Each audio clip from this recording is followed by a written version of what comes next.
In March 2012, the body of 33-year-old Sarah Blake was found in her patrol car at Redstone Canyon, Colorado, sparking an investigation that would expose a web of lies, betrayal, and violence. What began as a secret affair between Highway Patrol officers Sarah Blake and Jason Hart unraveled into a chilling tale of obsession and murder. The events leading up to that tragic morning started over a year earlier, in late 2010, during quiet night shifts on the winding highways of Redstone, where stolen glances and whispered confessions would set the stage for a devastating betrayal. It was a cold, quiet morning on March 6, 2012, when Tom Grayson, a retired school teacher, decided to take his usual hike through Redstone Canyon. The canyon was known for its breathtaking views and serene atmosphere, a sanctuary for those seeking solace away from the hustle and noise of the small town below. As Tom neared a bend in the trail, the faint sound of an idling engine reached his ears, standing out against the natural silence of the area. It was unusual, especially this deep into the canyon, where cars rarely ventured. Curiosity drove Tom closer. At first, he could only see the top of the car, white with the distinct markings of a highway patrol vehicle. It was parked at an odd angle near the edge of a ridge, its front wheels slightly tilted, as though it had been abandoned in haste. The engine hummed steadily, filling the crisp morning air with an unsettling monotony. As Tom approached, the tension in his chest grew. Something wasn't right. When he got close enough to peer inside, his heart sank. Slumped in the driver's seat was a woman in uniform. Her head rested unnaturally to the side, and though the tinted windows made it hard to see clearly, the dark bruises forming on her neck told a grim story.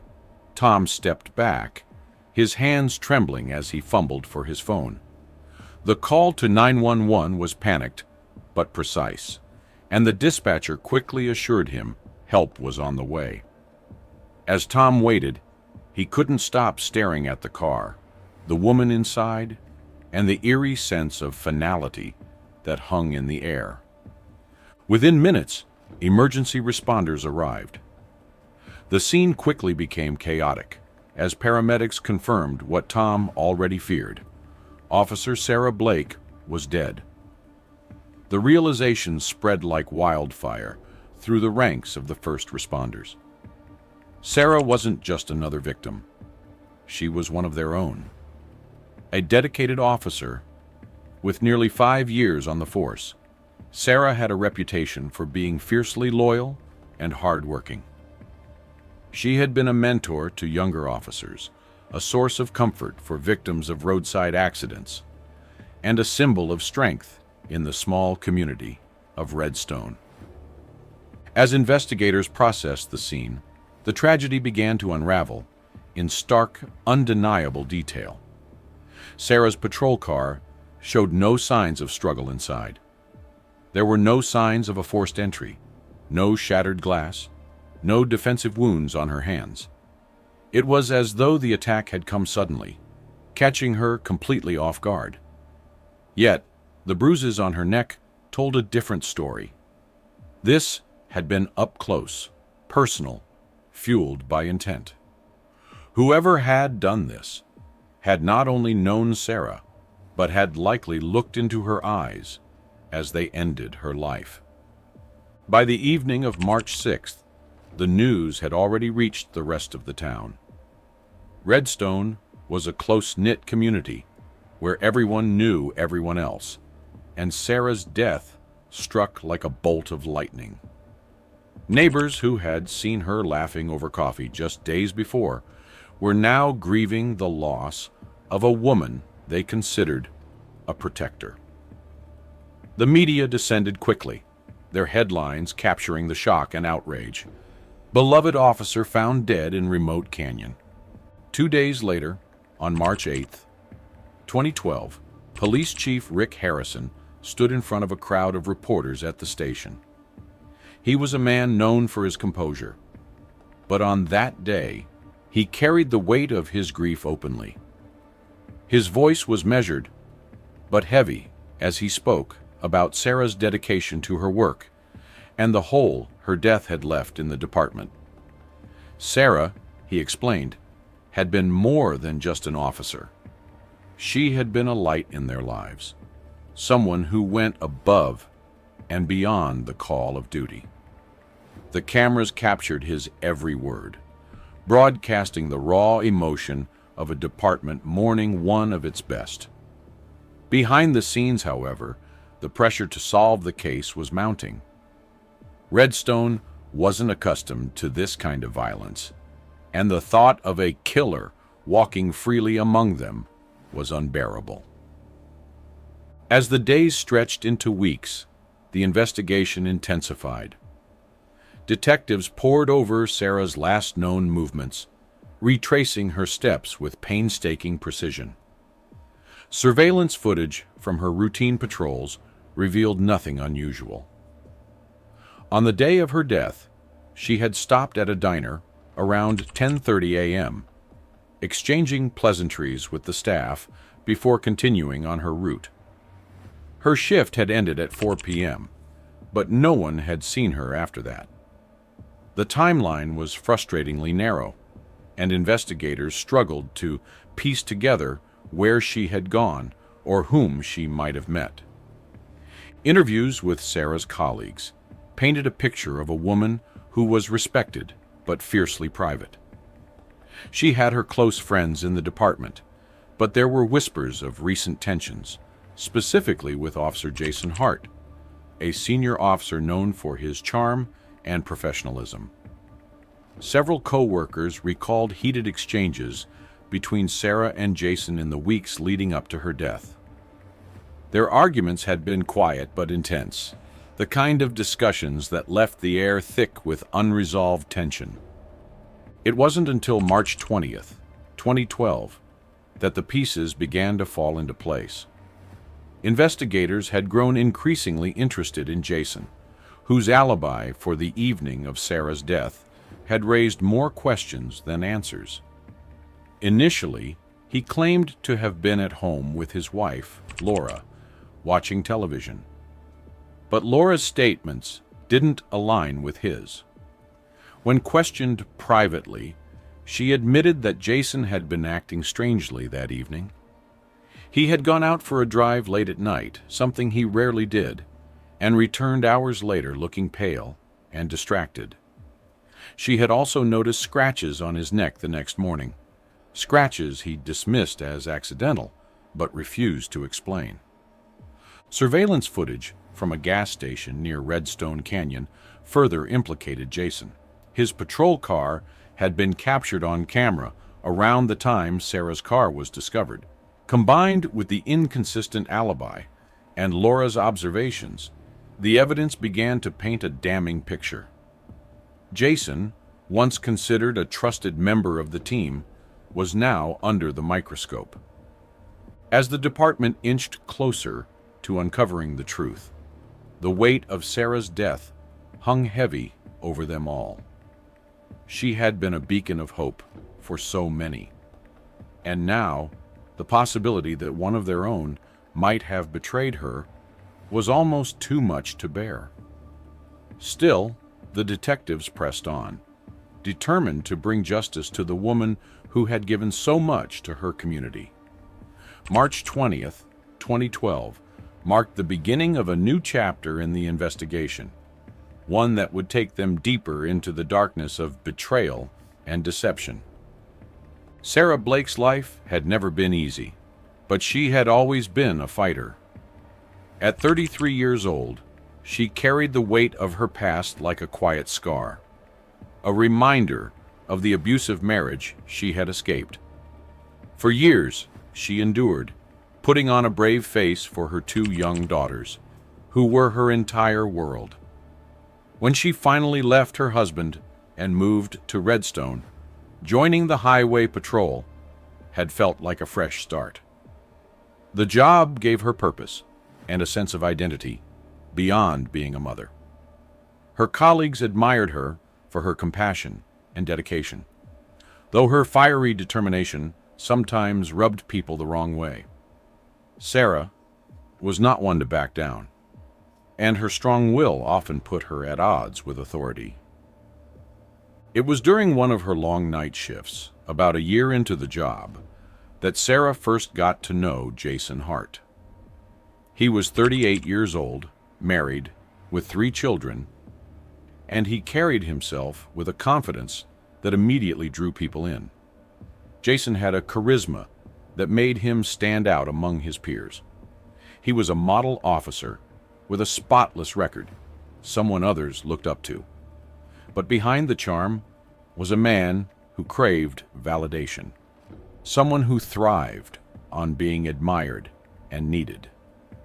Sarah saw that vulnerability in him, even though it wasn't something he openly showed.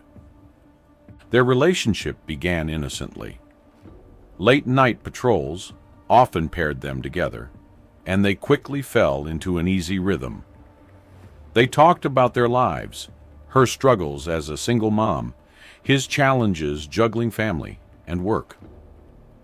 At first, it was comforting for Sarah to have someone to confide in, someone who seemed to understand her. For Jason, it was an escape from the pressures of his home life. His marriage to Laura had grown distant, weighed down by years of unspoken resentment and the relentless demands of raising 3 children. As weeks turned into months, their bond deepened. Those long nights turned into stolen moments, quiet conversations that lingered too long, hands that brushed just a little too often. Before either of them fully acknowledged it, they had crossed a line. What began as an emotional connection quickly turned physical, and soon they were meeting outside of work, always in secret. Redstone Canyon became their refuge, a place where they could be together without fear of being seen. The remote, rugged landscape offered them the privacy they craved, but it also added a layer of risk that seemed to heighten their passion. For Sarah, the relationship filled a void she had carried for years. After leaving her abusive marriage, she had sworn off love, focusing solely on her daughters and her career. But Jason made her feel alive again, made her believe that she could have more. Yet, even in those stolen moments of intimacy, there was always a nagging doubt, a sense that their connection was fragile, built on a foundation that could crumble at any moment. For Jason, the affair was a dangerous balancing act. He was a husband, a father, a respected officer, and now a man living a double life. At first he justified it to himself. His marriage, he thought, was already broken, and Sarah offered him something his wife couldn't: admiration, excitement, a sense of being wanted. But as the months went on, the weight of his lies began to take its toll. He became more distant at home, often snapping at Laura or avoiding her questions about his late-night shifts. His guilt manifested in subtle ways: nights of restless pacing and overcompensation at work to maintain his image. By early 2012, the cracks in their relationship began to show. Sarah had grown tired of the secrecy, tired of being a shadow in Jason's life. She wanted more, a commitment, a future. But every time she brought it up, Jason deflected, making promises he never intended to keep. Their arguments became more frequent, their once passionate connection now tainted by mistrust and frustration. Sarah, who had fought so hard to rebuild her life, began to realize that Jason was dragging her into chaos.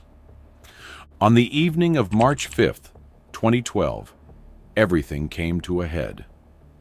Sarah had spent the day thinking, replaying their arguments in her mind, and by the time her shift ended, She was ready to confront him. At the station, she waited until Jason was alone, then cornered him. Their conversation started quietly, but quickly escalated. Sarah's voice trembled with anger as she laid out her demands. She was done hiding, done being his secret. If he didn't leave his wife and commit to her, she would expose their affair. Jason felt the walls closing in. He had spent months convincing himself he could juggle everything, but Sarah's ultimatum shattered that illusion. The thought of his wife finding out, of his colleagues seeing him not as a model officer, but as a liar and a cheat, terrified him. Desperation took hold, and he did the only thing he could think of. He asked Sarah to meet him later, away from the station, so they could talk privately. Sarah agreed, though her trust in him was wearing thin. That night, as the town slept, they met at Redstone Canyon. The spot had once been their sanctuary, but now it felt heavy with tension. The argument that began at the station reignited, each of them throwing accusations and grievances like weapons. Sarah, emboldened by her frustration, pushed harder, reminding Jason of all the times he had let her down. Jason, cornered and unraveling, tried to regain control, but her words cut deep, each one peeling back the carefully constructed facade he had spent years building. At some point, the argument shifted. Sarah turned to leave, her body language making it clear that she was done. And in that moment, something inside Jason snapped. Fear, anger, and desperation collided in a blinding surge of emotion. He reached for her, his hands trembling, and in an instant, his actions became irreversible. The struggle was brief, but brutal. When it was over, Sarah was slumped in the driver's seat of her patrol car, her lifeless body a haunting contrast to the woman who had once been so full of fire. Jason stepped back, his chest heaving, his mind racing. The silence that followed was deafening.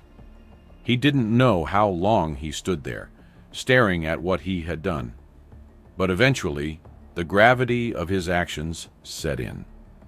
He fled, leaving Sarah behind in the dark, her car idling quietly as the canyon swallowed the sound. By the time the sun rose on March 6th, 2012, the secret Jason had fought so hard to protect had become his undoing. The investigation into Sarah Blake's murder consumed the small town of Redstone. From the moment her body was discovered on March 6th, 2012, the case had gripped the community with fear and suspicion. It wasn't just the loss of a beloved officer. It was the chilling reality that someone close to her had likely betrayed her. The detectives, led by the seasoned Chief Rick Harrison, worked tirelessly to uncover the truth. Every piece of evidence, every lead, was a step toward justice. But each discovery also brought new layers of complexity to the case. Forensic analysts began their work on Sarah's patrol car immediately. The vehicle was towed from the canyon and meticulously examined in a controlled lab environment. The interior of the car told its own story, one that no eyewitness could recount. Fibers embedded in the passenger seat matched the fabric of Jason Hart's uniform, and faint smudges of his fingerprints were found on the steering wheel and door handles. These details were subtle, almost as if he had tried to hide his presence. But the fibers and prints formed the first pieces of a damning puzzle. Meanwhile, the detectives reviewed hours of surveillance footage from Redstone's sparse network of security cameras. By March 12, 2012, they had uncovered a critical lead. Grainy footage from a gas station near the entrance to the canyon showed Jason's patrol car driving past at 10:47 p.m. on the night of the murder. While this alone wasn't enough to prove guilt, it shattered Jason's earlier claim that he had been home that evening. The footage placed him in the vicinity of the crime scene, raising questions he could no longer avoid. As the evidence mounted, the detectives began conducting interviews with Sarah's colleagues. Those who had worked closely with her spoke of her fiery spirit and dedication to her work, but some also mentioned the tension that had been brewing between her and Jason. One officer described overhearing quiet but heated exchanges between them in the break room, their voices low but their body language unmistakably strained. Another recalled how Sarah had seemed distracted in the weeks leading up to her death, as though she were carrying a burden she couldn't share. These testimonies painted a picture of a relationship that had soured, a connection that was far more personal than professional. By March 20th, 2012, the pressure on Jason began to show. Those who knew him well noticed subtle changes in his behavior. At work, his usual confident demeanor was replaced with agitation. He avoided eye contact with his colleagues and took frequent, unexplained breaks.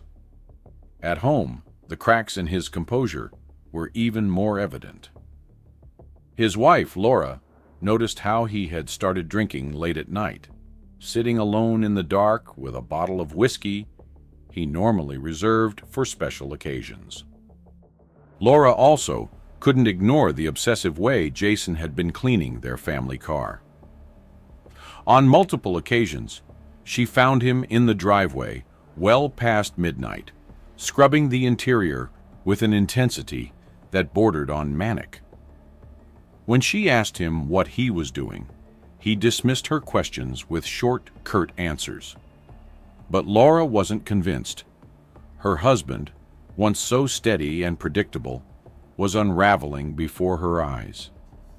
Detectives, meanwhile, continued to tighten the noose around Jason. His alibi, already shaky, was further dismantled when Laura reluctantly admitted during questioning that she hadn't actually seen Jason for most of the night Sarah was killed. She explained that he had left the house after dinner, claiming he needed to clear his head. He returned hours later, pale and distant, brushing off her concerns with vague reassurances. Laura's testimony was not only a blow to Jason's credibility, but also a heartbreaking revelation of the lies that had corroded their marriage. By March 30th, 2012, the investigation reached its breaking point. Early that morning, the quiet streets of Redstone were interrupted by the arrival of police cars at Daniel Hart's home. His children, still in their pajamas, stood in the doorway, watching as officers knocked on the door. Daniel, pale and stiff, opened it, already aware of what was coming. Without resistance, he was handcuffed and led to the waiting car. Behind him, his wife Laura stood frozen, her face betraying a mixture of disbelief and betrayal. Her children clung to her legs, their confusion amplifying the weight of the moment. The arrest sent shockwaves through the community. Daniel Hart, once admired as a dependable officer and devoted father, was now the prime suspect in a murder that had shaken the entire town. Headlines across the state labeled him a cold-blooded killer, his once pristine reputation reduced to scandal. Pictures of Daniel in handcuffs were splashed across newspapers, forever tarnishing the image he had worked so hard to maintain. Months later, the trial became one of Redstone's most closely followed events. Prosecutors painted Daniel as a man consumed by lies and desperation, a double life that had led him to commit murder. Every piece of evidence, the fingerprints, fibers, and surveillance footage, pointed directly to him. Sarah's family and colleagues testified, sharing how her dedication and strength had impacted their lives and how her absence had left a void in the community. The defense argued that Sarah's death was not premeditated, but a tragic accident during an emotional confrontation. They attempted to shift blame by portraying Sarah as volatile, hoping to create doubt. But the evidence was overwhelming, and the jury was unconvinced. On June 15, 2013, Daniel was found guilty of first-degree murder and sentenced to life without parole. For Laura, the sentencing brought mixed emotions: relief for justice served, but anguish for the destruction of her family. Over the following weeks, she filed for divorce, knowing she could not raise her children under the shadow of Daniel's actions. Her oldest child, just 13, struggled to reconcile his father's crime with the man he thought he knew, while the younger two grappled with the absence and whispered gossip that followed them everywhere. Laura eventually moved them to a neighboring town, seeking a fresh start. Redstone mourned the loss of Sarah Blake. On July 4, 2013, the town gathered to dedicate Blake Memorial Park, a tribute to her legacy. A statue of Sarah in uniform was unveiled, standing as a symbol of her strength and sacrifice. Her daughters, now living with their grandparents, attended the ceremony, their faces reflecting both pride and grief.